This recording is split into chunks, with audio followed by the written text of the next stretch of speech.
নোয়াখালী বিভাগ চাই। মাশাআল্লাহ, ভেরি ওয়ার্ম রেসপন্স।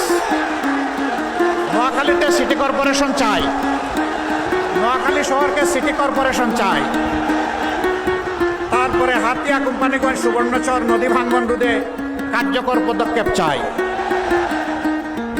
এরপরে কোম্পানিগঞ্জ ছোট ফেনী নদীতে ক্লোজার নির্মাণ চাই। এরপরে বলা হয়েছে সোনাপুর থেকে হাতিয়া চেয়ারম্যান ঘাট পর্যন্ত রেল লাইন সম্প্রসারণ চাই। এরপরে বলা হয়েছে সুবর্ণচরে একটা পৌরসভা চাই। ওই মায়ের সম্মানে সেখানে আমরা নির্বাচিত হলে পৌরসভা করবো ইনশাল্লাহ, ওই মাকে সম্মানিত করার জন্য ইনশাআল্লাহ তাআলা আজিম। আপনাদের এই 6টা দাবি আমি বুঝতে পারলাম যে নোয়াখালীবাসীর প্রাণের দাবি। দোয়া করবেন, কথা দিচ্ছি আপনাদের সাথে বেইনসাফি করা হবে না ইনশাআল্লাহ। ইনসাফের মানদণ্ডে দাঁড়িয়ে অবশ্যই আপনাদের দাবিগুলো পর্যায়ক্রমে ইনশাআল্লাহ আমরা বাস্তবায়ন করব। আমরা সব দাবি কবুল করে নিলাম ইনশাআল্লাহ। আল্লাহ তাআলা আমাদেরকে এই অঙ্গীকার পূরণের জন্য বিশেষভাবে যেন সাহায্য করেন।